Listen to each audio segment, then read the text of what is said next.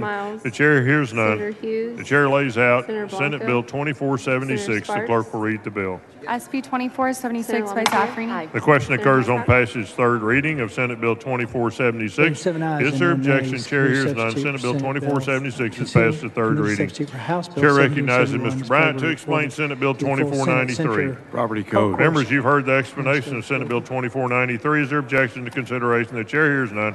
The chair lays out Senate Bill 2493. The clerk will read the bill. SB 2493 by Middleton. The question occurs on passage third reading of Senate Bill 2493. Is there objection? Chair hears none.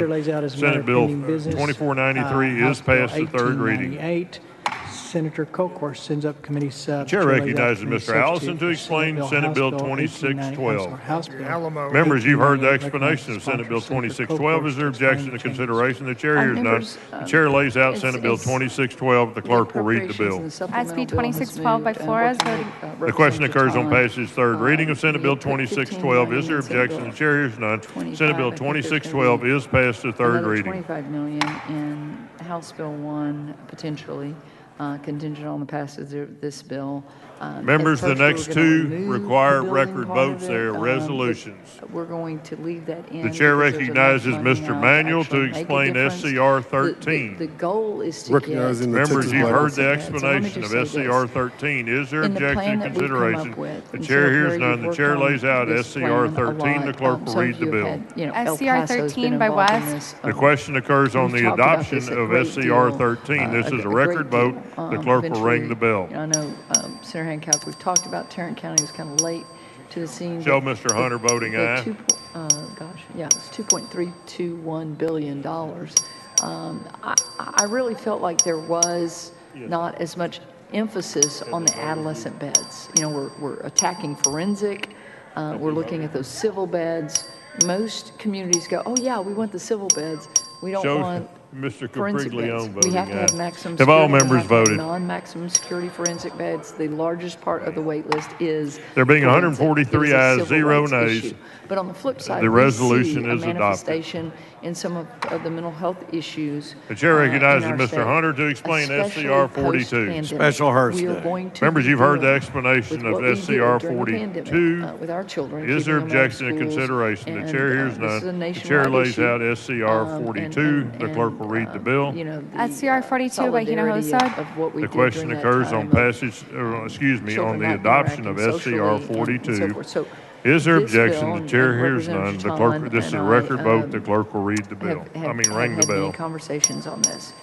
I do want you to know that the iterations have changed Show because Mr. of the Hunter move, voting aye. the money.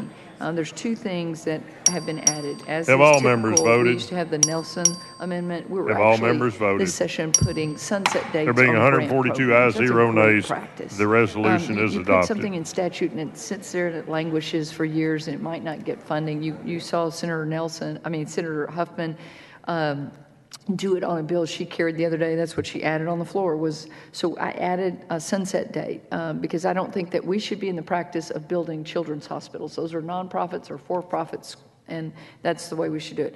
But this also adds Senate Bill 14. Representative Harris I just wanna moves be that the upfront House and stand honest with y'all adjourned in until discussions. I think 10:20 this is today. a Is there this is a lot of objection? money that we're The about chair to give hears our none. children's hospital. The Senate Bill House stands 14, adjourned and until when it gets 10:20 signed, it will today. become law, so it just reflects what we already have, which is we're going to not go one way with this. We're going to stay in the lane and what this legislature passed. So those of you that might want to vote against it, you like the policy, but you might not like that language. I totally understand, but I think that this, again, is reflective of what this body and that body have passed in Senate Bill 14. Senator Hancock moves the adoption of committee substitute for House Bill 1898. Is there objection? Hearing none. Chair. Motion is adopted. Senator Colcourt moves that House Bill 1898 do not pass, but the committee substitute adopted and there do pass. Be printed. Clerk will call the roll. Senator Colcourt. Aye. Senator Perry. Aye. Senator Hall. Senator Miles. Senator Hughes. Senator Blanco. Senator Sparks. Senator LaMantia. Senator Hancock. 6-1. Being 6 ayes and 1 nay, committee substitutes House Bill 1898 is favorably reported. 4.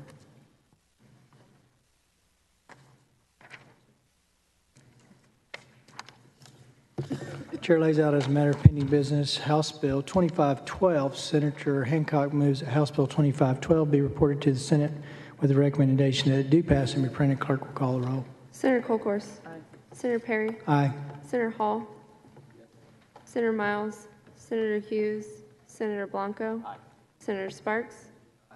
Senator LaMantia. Aye. Senator Hancock. Been 7 ayes and no nays. House Bill 2512's favor reported to the full Senate. Senator Colcourse moves that House Bill 2512 be recommended for the local and uncontested calendar. Is there objection? There's no fiscal. Hearing none, so ordered. Chair lays out as a matter of pending business House Bill 4091. Senator Colcourse moves the. I'm sorry. There was a sub. We've already heard it. We don't have an adoption, so. Senator Hancock moves that House Bill 4091 be reported to the Senate with the recommendation that it do pass and pre-printed. Clerk will call the roll. Senator Colcourse. Aye. Senator Perry. Aye. Senator Hall. Senator Miles. Senator Hughes. Senator Blanco. Aye. Senator Sparks. Aye. Senator LaMantia.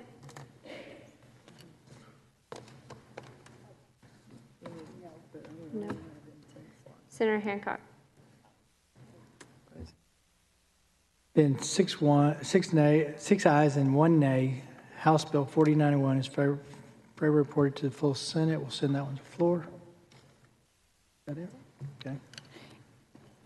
And Mr. Chairman and members, on that particular bill, we didn't get our sub back in time, and what we're doing is we're working again with the court approval or not, court awareness or not of a child and how long they can stay in the mental rehab facility. So we continue to work with the agency and the stakeholders on that.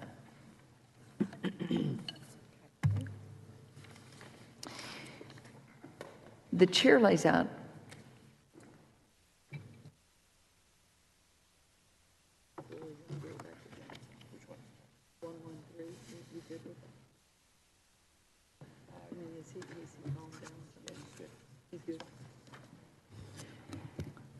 The chair lays out as a matter of pending business House Bill 113. Senator Perry moves that House Bill 113 be reported to the Senate with the recommendation it do pass and be printed. Clerk will please call the roll. Senator Colcourse. Aye. Senator Perry. Aye. Senator Hall. Senator Miles. Senator Hughes. Senator Blanco. Aye. Senator Sparks. Senator LaMantia. Aye. Senator Hancock. There being 7 ayes, 0 nays, House Bill 113 is favorably reported. Senator Blanco moves that House Bill 113 be recommended for the local and uncontested calendar. Is there objection? Hearing none, it is so ordered. On that bill as well, I want to compliment Senator Johnson for his passion and Representative Ortega, who has been very persistent on that, and I think that the time has come. I know a lot of us talk about navigators and helpers and different things, and this one seemed to be the right one for this session. So I know you have navigator bills as well, so thank you and congratulations.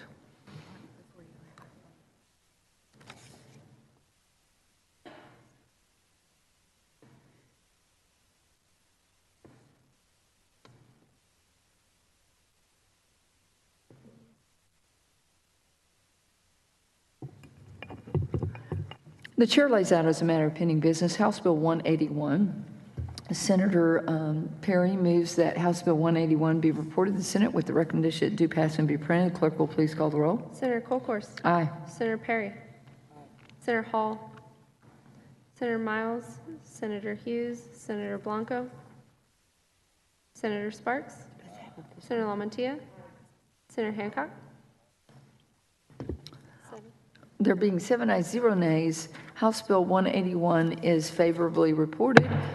Members, it's a tiny fiscal note. I'm going to give him the option to take it to local and uncontested. He may want to take it to the floor. Senator or admin may want him to take it to the floor. Senator Perry moves that House Bill 181 be recommended for the local and uncontested calendar. Is there objection? Hearing none, is so ordered.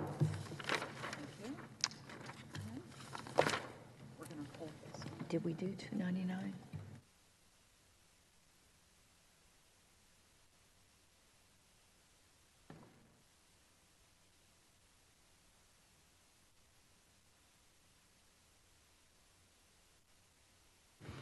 The chair lays out, as a matter of pending business, House Bill 299. Senator Perry moves that House Bill 299 be reported to the Senate with the recommendation it do pass and be printed. The clerk will please call the roll. Senator Colcourse. Aye. Senator Perry. Senator Hall. Senator Miles. Senator Hughes. Senator Blanco. Senator Sparks. Senator LaMantia. Senator Hancock. There being 6 ayes, 1 nay,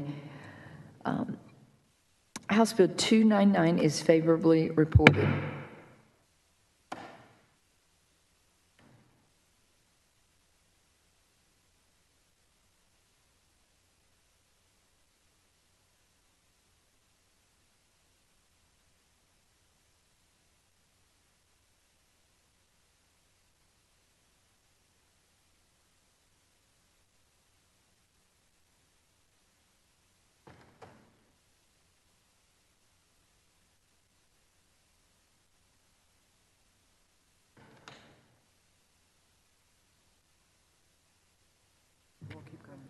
The chair lays out as a matter of pending business, House Bill 687. Senator Blanco moves that House Bill 687 be reported to the Senate with the recommendation it do pass and be printed. The clerk will please call the roll. Senator Colcourse. Aye. Senator Perry. Senator Hall. Senator Miles. Senator Hughes. Senator Blanco. Senator Sparks. Senator LaMantia. Senator Hancock. There being 7 ayes, 0 nays, House Bill 687 is favorably reported. Senator Blanco moves that House Bill 687 be recommended for the local and uncontested calendar. Is there objection? Hearing none, is so ordered.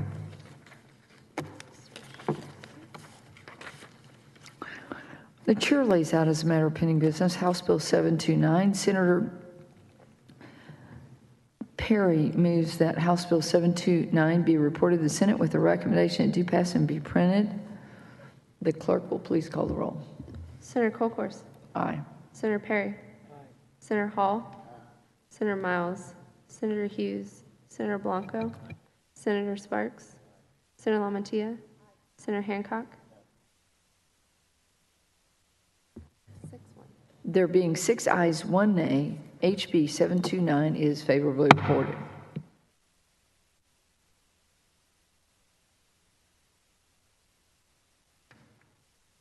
The chair lays out as a matter of pending business committee substitute for House Bill 1167. Senator Perry withdraws committee substitute that was considered during the May 17th hearing.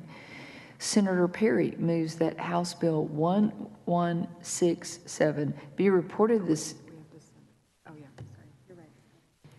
So for clarification, members, Senator Zaffarini had amended it with reciprocity. That bill did not have the votes. We went back to its original status. So there's no need for a committee substitute. It is going back to the engrossed version that came from the House. Senator Perry moves that House Bill 1167 be reported to the Senate with the recommendation it do pass and be printed. The clerk will please call the roll. Senator Colcourse. Aye. Senator Perry. Senator Hall. Senator Miles. Senator Hughes. Senator Blanco. Senator Sparks. Senator LaMantia. Senator Hancock. There being 7 ayes, 0 nays, House Bill 1167 is favorably reported. Senator Perry moves that House Bill 1167 be recommended for the local and uncontested calendar. Is there objection? Hearing none, is so ordered.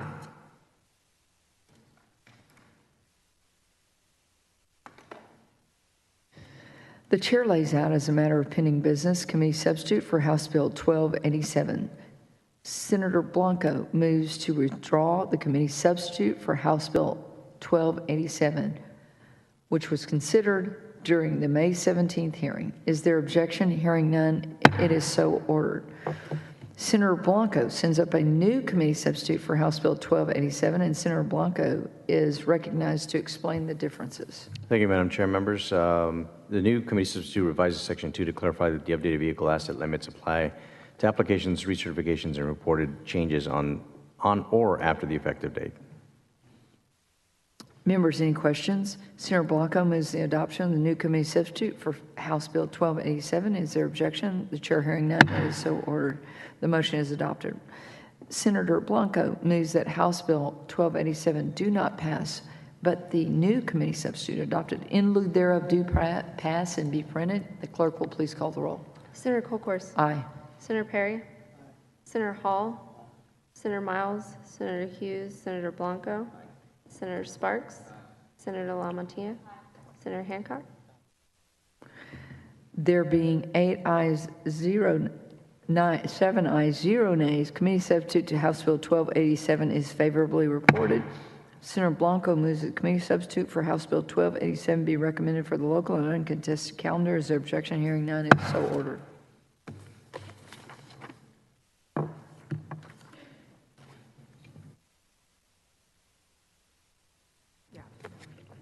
The chair lays out as a matter of pending business House Bill 1592. Senator Perry moves that House Bill 1592 be reported to the Senate with the recommendation that do pass and be printed. The clerk will please call the roll. Senator Colcourse. Aye. Senator Perry. Senator Hall. Senator Miles. Senator Hughes. Senator Blanco. Senator Sparks. Senator LaMontia. Senator Hancock.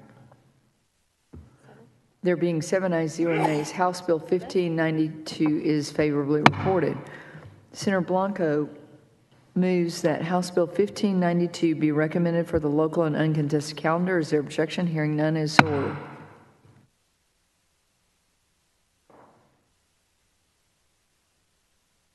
The chair lays out as a matter of pending business House Bill 1649. Senator Perry moves that House Bill 1649 be reported to the Senate with the recommendation that it do pass and be printed. I will say that I've worked with Senator Parker, and he will amend on the floor to remove the payment for storage, the storage mandate. So the addition to coverage will be only the extraction of the egg or sperm, but it will not be the storage that will be on the person. And I know that he has talked to MD Anderson about how the House will come to order. affordable. Members, please and register. Again, then that gives the person the ability to move this Ring the bell. in a The clerk will direction ring the of bell. having ownership, and they don't have to worry when they change insurances. With that, the clerk will please call the roll. Senator Colcourse. Aye. Senator Perry. Senator Hall. Senator Miles. Senator Hughes. Have Senator all Blanco, members registered? Senator Sparks. Have all members registered? Senator I said it was. Is that a yes or no? A quorum is present. gotcha. Representative Harris Senator moves Hancock. to excuse those members on this legislative day who were excused on the previous legislative day. Is there any objection? The chair hears none. It is so ordered. Please excuse Mr. Wu because of important business in the district on a motion by Mr. Turner. Is there any objection? Chair hears none.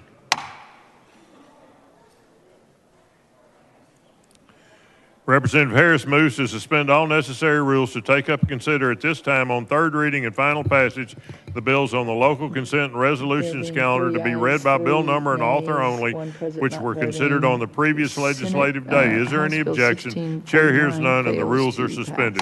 Representative Harris moves to use the first record vote taken on third reading and final passage for all bills on the local consent and resolutions calendar with the understanding that a member may record an individual vote on any bill with the journal clerk. Is there objection? Chair hears none. The motion prevails. The chair lays out on third reading and final passage HB 3292. The clerk will read the bill.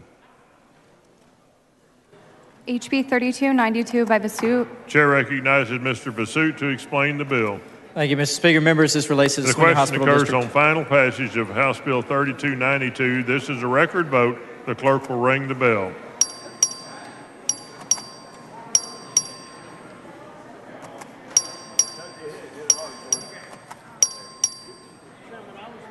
Have all members voted? Have all members voted?